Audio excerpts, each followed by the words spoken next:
Love gospel వీక్షకులందరికీ సర్వశుభాలు తెలియజేస్తూ ఉన్నాం. బైబిల్లో కొన్ని ఎన్నిసార్లు చదివినా అర్థం కాదు, ఎంత వెతికినా కూడా ఆన్సర్ దొరకదు. అలాంటి ఒక అంశమే యెహెజ్కేలు దేవాలయం. యెహెజ్కేలు గ్రంథంలో వివరించిన ఈ దేవాలయం గురించి చాలామందికి తెలియదు. పూర్తిగా వివరిస్తాను, ఈ వీడియో పూర్తిగా వినండి. ఈ యెహెజ్కేలు దేవాలయం అని బైబిల్లో ప్రస్తావించబడింది. ఈ దేవాలయం ఎక్కడుంది, ఎప్పుడు కట్టబడింది, అది ఎప్పటిది, ఆల్రెడీ గడిచిపోయిందా లేదా భవిష్యత్తులో రాబోతుందా, కట్టబడిందా లేదా కట్టబోతున్నదా, అసలు యెహెజ్కేలు దేవాలయం గురించిన పూర్తి విషయాన్ని ఈ వీడియోలో చాలా క్లియర్గా ఇస్తాను. ఈ అంశం గురించి, ఈ టెంపుల్ గురించి మీరు ఈ సందేశాన్ని ఎక్కడా విని ఉండకపోవచ్చు, ఎవరు కూడా చెప్పి ఉండకపోవచ్చు. గనుక కన్ఫ్యూజ్ అవుతారేమో. పూర్తిగా చూసి ఆ తర్వాత మాట్లాడండి. పూర్తిగా చూసిన తర్వాత మీకు చాలా క్లియర్గా అర్థమవుతుంది. యెహెజ్కేలు గ్రంథం మనం చదువుతున్నప్పుడు యెహెజ్కేలు గ్రంథం అంతా కూడా చాలా అద్భుతమైన విషయాలు దాంట్లో ఉంటాయి.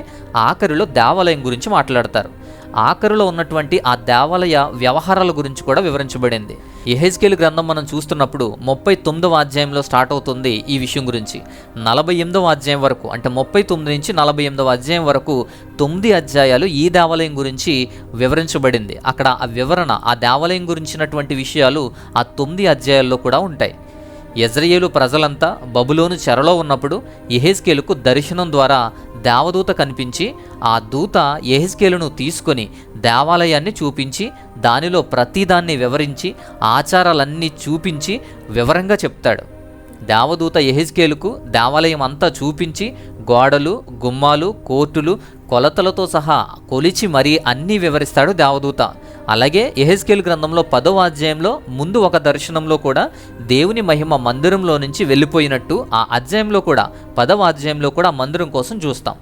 ఆ తరువాత అధ్యాయాలన్నీ కూడా యాజకులు చేసేటువంటి పనులు, చేయాల్సినటువంటి పనులు, త్యాగాలు, బలులు, ఇలా ఆలయం చుట్టూ వివరించబడినటువంటివన్నీ కూడా, ఆ త్యాగాలు, అర్పణలు, బలులు ఇవన్నీ కూడా వివరణ ఉంటుంది.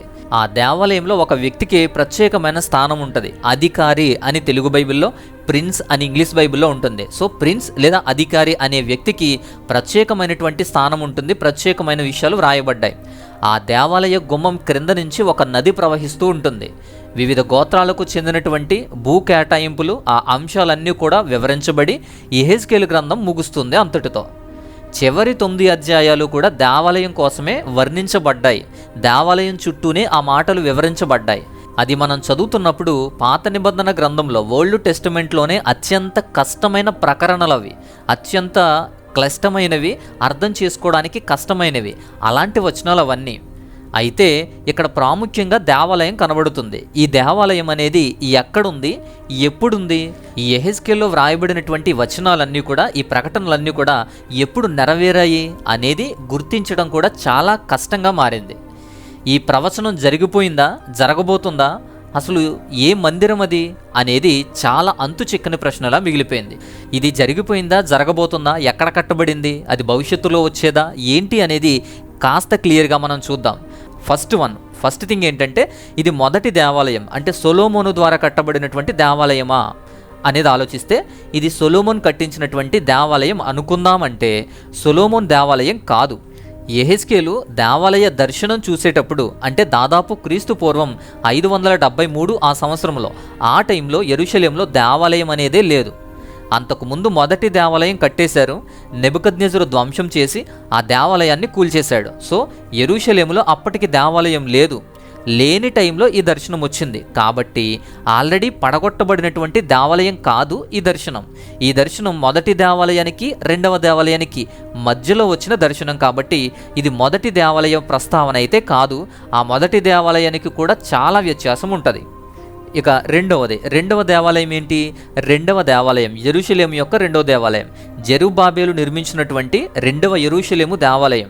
యెరూషలేము రెండవ దేవాలయమేనా ఈ యెహెజ్కేలు దేవాలయం అనుకుంటే ఎస్. కానీ అదే అని చెప్పినప్పుడు మళ్ళీ కొన్ని విషయాలు అడ్డొస్తాయి. యెహెజ్కేలులో వర్ణించబడినటువంటి దేవాలయం, జెరుబ్బాబెలు నిర్మించినటువంటి దేవాలయం సైజులు చాలా తేడా ఉంటాయి. రెండో దేవాలయం అనేది చాలా చిన్నగా ఉంటుంది. ఆ ప్రవచనాలు ఈ యెహెజ్కేలు గ్రంథంతో అస్సలు సరిపోవు. అలాగే యెహెజ్కేలు గ్రంథంలో మాట్లాడినటువంటి ఆ దేవాలయానికి 12 ద్వారాలు ఉంటాయి, 12 గేట్స్ అనేవి ఉంటాయి. దాన్ని జెరూషలేం గేట్స్ తోటి పోలుస్తారు. బట్ జెరూషలేం గేట్స్ అనేవి 8 మాత్రమే, 12 కాదు. సో యెరూషలేము గేట్లతో పోల్చినప్పటికీ కూడా 8 మాత్రమే ఉన్నాయి, 12 ద్వారాలతో పోల్చడం లేదు. దర్శనంలో ఉన్న వాటికి 12 ద్వారాలు ఉంటాయి. ఈ రెండవ మందిరం గురించి మళ్ళీ మాట్లాడదాం, నేను తర్వాత ప్రస్తావిస్తాను. ఇక నిర్మించబడింది ఈ 2 మందిరాలే. ఈ 2 కాదు అనగానే వెంటనే మనకు గుర్తొచ్చేది ఏంటి? భవిష్యత్తులో కట్టబోయే కొత్త మందిరం గురించి. అంటే భవిష్యత్తులో రాకడ సమయంలో ప్రకటన గ్రంథంలో మాట్లాడినటువంటి ఆ దేవాలయమేమో అనుకుంటాం. ఇప్పుడు ప్రకటన గ్రంథం వరకు కూడా మనం వెళ్దాం, అక్కడ ఉన్నటువంటి అంశాలతో పోల్చి చూద్దాం. ప్రకటన గ్రంథంలో నూతన యెరూషలేము అనుకుంటారు. ప్రకటన గ్రంథంలో దర్శనమేనా అని ఇది అనిపించవచ్చు, ఎందుకంటే ప్రకటన గ్రంథానికి యెహెజ్కేలు ప్రవచనాలకి కొంచెం దగ్గర పోలికలే ఉంటాయి. ప్రకటన గ్రంథంలో యోహాను చూసింది నూతన యెరూషలేము పట్టణం, భూమికి సెంటర్గా ఉండేటువంటి నూతన యెరూషలేము పట్టణం. యెహెజ్కేలు గ్రంథంలో చూసిన దర్శనం ఒక దేవాలయం. ఇది దేవాలయము, అది యెరూషలేము పట్టణము, 2 ఒకటి కాదు. యెహెజ్కేలు యోహాను చూసింది ఒకటి కాదు. కొత్త యెరూషలేము పట్టణంలో మందిరం అనేదే లేదు. ప్రకటన గ్రంథం 21వ అధ్యాయం 22వ వాక్యం ప్రకారం అక్కడ దేవాలయం అనేది ఆ కొత్త పట్టణంలో లేదు. బట్ రెండిటిలోనూ కామన్గా చూసేది యెహెజ్కేలు టెంపుల్లో కూడా ఒక నది ప్రవహించడాన్ని మనం చూస్తాం. ప్రకటన గ్రంథంలో కూడా ఒక నదిని, ఒక జీవనదిని అక్కడ మనం చూస్తాం. కాబట్టి ఇదొక్కటి మాత్రమే సింక్ అవుతుంది. యెహెజ్కేలు దర్శనంలో దేవుని ప్లాన్ ఏంటి? ఇజ్రాయేలు ప్రజల కోసం, ఇజ్రాయేలు ప్రజల కోసం దేవాలయం అక్కడ కనబడుద్ది. ఇక్కడ యోహాను చూసినటువంటి దర్శనం వేరు. ఈ దర్శనంలో చనిపోయిన దేవుని పిల్లలందరి కోసం ప్లాన్ ఉంటుంది. 2 వేరు. సో మందిరమే లేని కొత్త పట్టణంలో, యెరూషలేము అనే కొత్త పట్టణంలో బలులు అనేవి ఉండవు, ఆచారాలు ఉండవు, నైవేద్యాలు అర్పణలు ఉండవు, పాప పరిహార్థ బలులు ఉండవు. కానీ యెహెజ్కేలు గ్రంథంలో మాట్లాడిన మందిరంలో మాత్రం ఇవన్నీ ఉన్నాయి. సో యెహెజ్కేలు దర్శనంలో ఉన్న మందిరం పరలోకం నుంచి వచ్చేటువంటి నూతన యెరూషలేము పట్టణము కాదు. ఇక్కడ వరకు మాత్రం క్లియర్గా అర్థమైంది కదా. ఇప్పుడు మొదటి మందిరము కాదు, రెండవ దేవాలయము కూడా కాదు, అలాగే ఫ్యూచర్లో రాబోయేది కూడా కాదు, అలాగే ప్రకటన గ్రంథంలో అసలు మందిరమే లేదు. మరి ఏంటి ఈ మందిరం, ఏంటిది అని ఆలోచిస్తే సంఘం అంటారు కొందరు. స్పిరిచువల్ ఇంటర్లింక్ అని చెప్పి చర్చ్ అని చెప్తారు, దేవుని సంఘం అని మాట్లాడతారు. మరి ఆ దేవాలయం సంఘమా, చర్చా అనేది కూడా ఆలోచిద్దాం. ఇది ఆత్మీయ కార్యమని, సంఘమని అర్థం చేసుకుంటారు. కొత్త నిబంధనలో దేహమే దేవాలయం అన్నారు. సంఘాన్ని, చర్చిని దేవాలయంగా పరిగణిస్తూ ఉంటాం మనం. ప్రతి క్రైస్తవుడు కూడా సజీవమైన రాళ్ళు అంటారు. 1 పేతురు పత్రిక 2వ అధ్యాయం 5వ వాక్యం ప్రకారం.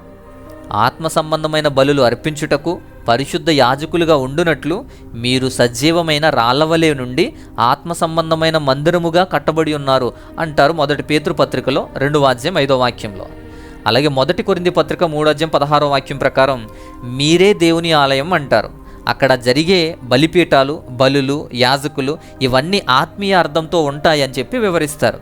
అవి ఆత్మ సంబంధమైన విషయాలతో నిజమే, కానీ యెహెజ్కేలు మందిరంతో మాత్రం పోల్చడానికి ఆ వర్ణన అనేది సరిపోదు. కేవలం ఇజ్రాయేలు వారికి ఏర్పాటు చేసినటువంటి ఆచారాలు, కట్టడలు, ఆచార వ్యవహారాలు చాలా క్లిష్టంగా ఉంటాయి. అవి నేటి సంఘానితో అసలు సరిపోవు. అక్కడ ఉన్న విధి విధానాలు కూడా యెహెజ్కేలు గ్రంథంలో వర్ణించబడినవి కూడా సంఘంతో పోల్చబడవు. యెహెజ్కేలు మందిరంలో అధిపతిని, అధికారిని, ప్రిన్స్ అని ఇంగ్లీష్లో ఉంటుంది. ఆ ప్రిన్స్ని యేసుక్రీస్తు వారితో పోలుస్తున్నారు. బట్ అది కూడా తప్పే. అక్కడ అధికారి తన పాపములకు పాప పరిహార్థ బలి ఇస్తాడు 45వ అధ్యాయము 22వ వాక్యంలో. కానీ ఇక్కడ యేసుక్రీస్తు వారు ఏ పాపము లేని పాప పరిహార్థ బలి అనేది ఇవ్వలేదు, ఆయనే బలిగా అర్పించబడ్డారు. అంతేకాదు, ఇక్కడ ఇంకొక విషయాన్ని గుర్తుపెట్టుకోండి. యెహెజ్కేలు మందిరము అక్కడ ఇజ్రాయేలు ప్రజలందరికీ కేంద్రీకృత ఆరాధననిస్తుంది. ప్రజలు ఆలయానికి చేరుకోవాలి, ప్రజలు ఆలయానికి చేరుకులు అక్కడ ఇవ్వాలి. ద్వితీయోపదేశకాండం 12వ అధ్యాయంలో 5-11 వాక్యాలు చూడండి. యేసుక్రీస్తు తర్వాత మాత్రం అలా కేంద్రీకృత విధానం అనేది లేదు. యేసుక్రీస్తు వారు కూడా చాలా స్పష్టంగా చెప్పారు. యోహాను సువార్త 4వ అధ్యాయంలో, అపోస్తుల కార్యాలు 7వ అధ్యాయంలో కేంద్రీకృత విధానం అనేది లేదు. దేహాన్నే దేవుని ఆలయముగాను, దేవుడే తన ఆత్మను పంపి మనుషుల మధ్యకు సంచరించేలా చేశాడు. యెహెజ్కేలు దర్శనంలో లేవీయులు, అహరోనుల యాజకత్వాలు వారి ముందు ప్రస్తావన కనిపిస్తుంది మనకి. కానీ కొత్త నిబంధన ప్రకారం యాజకత్వంలో చాలా మార్పు వచ్చింది. హెబ్రీలకు రాసిన పత్రిక 7వ అధ్యాయం 12వ వాక్యం ప్రకారం ఆ మార్పును మనం గమనించాలి. యూదుల యాజకత్వం అనేది వేరే యాజకత్వం, అది నేటి సంఘంతో సరిపోదు. 1 పేతురు పత్రిక 2వ అధ్యాయము 5వ వాక్యం కూడా చూడండి. ఇలా చాలా డిఫరెన్స్ అనేది ఉంటుంది. కాబట్టి నేటి సంఘంతో అది సరిపోల్చలేదు. కాబట్టి నేటి సంఘంతో అది పోల్చడం కూడా కష్టంగా ఉంటుంది. ఇలా మొదటి దేవాలయము కాదు, రెండవ యెరూషలేము దేవాలయం కూడా కాదు, ప్రకటన గ్రంథంలో నూతన యెరూషలేములో అసలు దేవాలయమే లేదు, మరి సంఘం కూడా కాదు. మరి ఎందుకు వ్రాయబడింది? వ్రాయబడిన ప్రవచనం ఎప్పుడు నెరవేరుతుంది, అసలు నిజంగా ఉందా లేదా అనే ఆలోచనలు వస్తాయి కదా. ఇప్పుడు అర్థం చేసుకోండి, ప్రస్తుతం యెహెజ్కేలు మందిరం అనేది ఫిజికల్గా ఎప్పటి వరకు ఎగ్జిస్టింగ్లో లేనే లేదు. ఎప్పటి వరకు ఫిజికల్గా అయితే లేదు. ఇది యెహెజ్కేలుకి ఇచ్చిన దర్శనంలోనే వివరించబడింది. యెహెజ్కేలుకు దర్శనం ద్వారా కలిగిన అనుభవం ఇది. ఈ దర్శనంలోనే ఈ దేవాలయం గురించి, కొన్ని ఆ కార్యక్రమాల గురించి, విధి విధానాల గురించి యెజ్రెయేలు ప్రజల కొరకు ఏర్పాటు చేయబడినటువంటి ఆ సిస్టమ్ అంతా కూడా యెహెజ్కేలుకు చూపించి ఈ సిస్టమ్ని యెజ్రెయేలు ప్రజలకు చెప్పమంటారు. అందునిమిత్తమై యెహెజ్కేలుకు ఈ దర్శనం కలిగింది. అంతేకాదు, ఇప్పటి వరకు వాళ్ళు కట్టుకున్నటువంటి, వాళ్ళు చూసినటువంటి దేవాలయానికి ఈ దేవాలయానికి చాలా వ్యత్యాసాలు కూడా దేవుడు అక్కడ స్పష్టంగా తెలియజేశాడు. యెరూషలేము దేవాలయం అనేది దీర్ఘ చతురస్రాకారంలో పొడవుగా ఉంటుంది, కానీ యెహెజ్కేలు దేవాలయం అనేది చతురస్రాకారంలో సమానంగా ఉంటుంది. పొడవు, వెడల్పు, కొన్ని కొలతలు ఖచ్చితంగా వ్రాయబడ్డాయి యెహెజ్కేలు దేవాలయానికి. అంతేకాదు, ఆ మందిరము గోడలు 5 మూరల వెడల్పు ఉంటుంది. కావలి గదులుంటాయి. సొలొమోను దేవాలయానికి ఉన్నట్టే కావలి గదులు కూడా ఉంటాయి. 2వ దినవృత్తాంతములు 12వ అధ్యాయంలో ఇక్కడ కావలి గదుల గురించి మాట్లాడతారు. సొలొమోను మందిరంలాగానే ఇరువైపులా 3 గదులుంటాయి. ఖర్జూరపు చెట్లుంటాయి. బయట ఆవరణంలో దాదాపు 30 గదులుంటాయి. దహన బలులు, పాప పరిహార్థ బలులు, చాలా కార్యక్రమాలు కూడా అక్కడ వర్ణించబడ్డాయి. స్తంభాలు, గోడలు, మేడగదులు, ఆ దేవాలయ ఏర్పాటు అనేది 3 అంతస్తులు ఉంటుంది. ఒక్కొక్క అంతస్తుకు కూడా 30 గదులు ఉంటాయి. మొత్తం 3 అంతస్తులకి 90 గదులు ఉంటాయి. ఇక్కడే కేరూబులు కూడా ఉంటారు. ఇంతవరకు బైబిల్లో కేరూబులు ఎక్కడ కనిపించినా, ఎక్కడ మాట్లాడినా 4 ముఖాలు కలిగి ఉంటాయి. కానీ యెహెజ్కేలు దర్శనంలో మాత్రం ఈ మందిరంలో 2 ముఖాలు కలిగినటువంటి కేరూబులు ఉంటాయి. మనుషుని ముఖము, సింహపు ముఖము, ఈ 2 కలిగిన కేరూబులు ఇక్కడ ప్రస్తావించబడ్డారు, ప్రత్యేకంగా కనబడతారు. ఇలా రకరకాలుగా అద్భుతంగా వర్ణించబడింది దర్శనంలో. యెహెజ్కేలుకు దర్శనంగా కనిపించినటువంటి ఈ దేవాలయం అనేది ఇది ఎక్కడా కూడా ఫిజికల్గా అయితే లేదు, దర్శనంలో మాత్రమే ఉంది. మరి దేవుని దర్శనం అనేది ఖచ్చితంగా నెరవేరాలి కదా, నెరవేరుతుంది కదా. యెజ్రెయేలు ప్రజలకు దేవుడిచ్చినటువంటి అవకాశం అని చెప్తున్నప్పుడు అది ఎప్పుడు నెరవేరింది అని మీరు అడగవచ్చు. కానీ ఇది యెజ్రెయేలు వారు చేజార్చుకున్నటువంటి విషయం. ఎలా అంటారా? ఈ దర్శనం మొదటి దేవాలయానికి, రెండవ దేవాలయానికి మధ్యలో జరిగింది. మధ్యలో వచ్చినటువంటి దర్శనం. యెరూషలేము నాశనం చేసిన తర్వాత, నాశనమైన 14 సంవత్సరాల తర్వాత వచ్చినటువంటి దర్శనం ఇది. యెరూషలేములో దేవాలయం నాశనం చేసిన తర్వాత వచ్చిన దర్శనం కాబట్టి అప్పుడు అక్కడ దేవాలయం అనేది లేదు. యూదులంతా చెరకు వెళ్ళిపోయారు. వారు యెరూషలేమును, వారి దేవాలయాన్ని వదిలేసి నిరాశగా ఉన్నారు. వారికి ధైర్యం లేదు, తోడు లేదు. వారికి దైవ ప్రత్యక్షత దూరమైపోయింది. బబులోనులోనే ఉండి వారి ఆశలు నిర్లక్ష్యం చేసుకున్నారు. వాళ్లకు నిజమైన పశ్చాత్తాపం కలిగి ఉంటే వారు అంత గొప్ప దేవాలయాన్ని చూసేవారు. వారి దేవాలయం నాశనం అవడం కల్లారా చూసి వారి ప్రాంతానికి, జెరూషలేముకి దూరంగా 2 దశాబ్దాలు నివసించిన వాళ్ళకి దేవుని గురించి కానీ, దేవుని వాగ్దానం గురించి కానీ, లేదా దేవుని ప్రణాళిక గురించి కానీ ఆలోచనే లేకుండా జీవించే వాళ్ళకి ఖచ్చితంగా ఒకే ఒక ఊరట ఏంటంటే దేవాలయం. ఈ దేవాలయం గురించినటువంటి ప్రకటనే, దేవాలయం గురించినటువంటి వార్తే తప్ప వారిని ధైర్యపరిచేది, ఆశ పుట్టించేది ఇక ఏదీ లేదు. అంత గొప్ప వార్త వారికి దేవాలయం తప్ప ఇంకేముంటుంది? అలాంటి టైంలో వారి కోసం దేవాలయం దర్శనంలో చూపించి తెలియచెయ్యమంటాడు దేవదూత. దేవుని ద్వారా పంపించబడి దేవదూత ఉన్నదంతా ఎక్స్ప్లెయిన్ చేసి ఇదంతా కూడా ఇజ్రాయేలు ప్రజలైన మీ వారందరికీ చెప్పి వారికి ఆశ పుట్టించి, విశ్వాసం పుట్టించి, వాళ్ళందరినీ ధైర్యపరిచి దేవునికి దగ్గర చేయమంటాడు. యెహెజ్కేలు గ్రంథం 43వ అధ్యాయం 10-11 వాక్యాలు చూడండి. ఈ మందిరము వారికి చూపించుము, వారి వైఖరిని కనిపెట్టుము అంటాడు. వారు చేసిన వాటన్నిటినీ బట్టి వారు సిగ్గుపడిన ఎడల మందిరం యొక్క వైఖరిని, దాని ఏర్పాటును, అవన్నీ కూడా, ఆ కార్యక్రమాలన్నీ కూడా అక్కడ చెప్పమంటారు. సో ఇవన్నీ వాళ్ళకి చెప్పమంటారు, చూపించమంటారు. అంతేకాదు యెహెజ్కేలు గ్రంథము 40వ అధ్యాయము 4వ వాక్యం చూడండి. నేను నీకు చూపుతున్న వాటినన్నిటినీ కూడా కనులారా చూసి, చెవులారా విని, మనసులో ఉంచుకొనుము అని మాట్లాడతారు. అంతేకాదు నీకు కనబడు వాటన్నిటిని ఇశ్రాయేలీయులకు తెలియచేయుము అంటారు. ఎంత స్పష్టంగా, ఎంత క్లియర్గా చెప్తున్నారో చూడండి. అవన్నీ దర్శనంలో చూపించి చెప్పి ఇవన్నీ కూడా కల్లారా విని, చెవులారా విని, మనసులో ఉంచుకొని ఇశ్రాయేలీయులకు నీ అన్నీ కూడా ఎక్స్ప్లెయిన్ చేయమంటారు, చూపించమంటారు. ఇలా ప్రతిసారి దేవాలయాన్ని దర్శనంలో చూపించి వివరించి అవన్నీ వారికి చెప్పాలి అంటారు. ఇప్పుడు వారికి అదే ధైర్యం, అదే ఆశ పుట్టించేది, అదే వారికి ఉన్నటువంటి సంతృప్తి. దేవుణ్ణి మర్చిపోయి సిగ్గు తెచ్చుకుంటారని, పశ్చాత్తాప పడతారు అని అలా దేవుని దర్శనం ద్వారా వారికి ఒక ప్రణాళిక రూపొందిస్తే, యూదులంతా మాత్రం దేవుని దగ్గరకు మరలా రావాలని కానీ, దేవుని విశ్వాసాన్ని పెంచుకోవాలని కానీ, దేవాలయం మరలా ప్రారంభించాలి అని కానీ లేదు. వాళ్ళకి దేవుని ప్రణాళిక అర్థం కాలేదు. వాళ్ళకి ఎంత చెప్పినా వినలేదు వాళ్ళు. బబులోను చెర నుంచి యూదులంతా వచ్చి అద్భుతమైన మందిరం కట్టాలి. అలా వారికి అందించిన దర్శనమే ఆ దేవాలయం. అలాంటి అద్భుత దేవాలయం ఇవ్వడానికి ప్రణాళిక రూపొందించి ఆ వివరాలన్నీ కూడా చూపించి వ్రాయిస్తే యూదులు వినలేదు. యూదులంతా విశ్వాసాన్ని కోల్పోయారు, నిరీక్షణ లేదు, దేవుణ్ణి విడిచిపెట్టేశారు. యూదులంతా బబులోన్లో కూడా ఉండిపోయారు. చాలా వరకు బబులోన్లో అక్కడ సెటిల్ అయిపోయారు. కొందరు యూదులు మాత్రమే యెరూషలేముకు వచ్చారు. అలా యెరూషలేముకు వచ్చిన వాళ్ళు కూడా తమ ఆలయాన్ని పునర్నిర్మించుకునేటువంటి అవకాశం ఉండినా సరే పునర్నిర్మించుకునే ఆలోచన లేదు వాళ్ళకి. దాని మీద శ్రద్ధ చూపించలేదు. వారికి ఉన్న ఆశ కూడా పేవలంగా మారిపోయింది, నిరాశగా మిగిలిపోయింది. కొద్దిమంది మాత్రమే యెరూషలేముకు తిరిగొచ్చారు. మిగిలిన వారంతా బబులోనులోనే స్థిరపడిపోయారు, దేవుణ్ణి విడిచిపెట్టేశారు. అలా కొద్దిమంది మాత్రమే వచ్చిన వారు దేవుడు వివరించిన ప్రకారం కాకుండా దానికన్నా తక్కువగా నాశికరంగా కట్టారు. అదే యెరూషలేము రెండవ దేవాలయం. ఈ రెండవ యెరూషలేము దేవాలయాన్నే అద్భుతమైన దేవాలయంగా కట్టాలని దేవుని దర్శనం ద్వారా యెహెజ్కేలుకు ప్రకటించబడింది, వివరించబడింది. ఆ అద్భుతమైన దేవాలయం ఇవ్వాలని దేవుడు ప్రణాళిక చేశాడు. కానీ కొద్దిమందే వచ్చారు, పశ్చాత్తాపం చెందలేదు, దేవుణ్ణి పరిపూర్ణంగా ప్రేమించలేదు. వారు వారికి తగ్గట్టు తక్కువగా నాశిరకంగా కట్టుకున్నారు.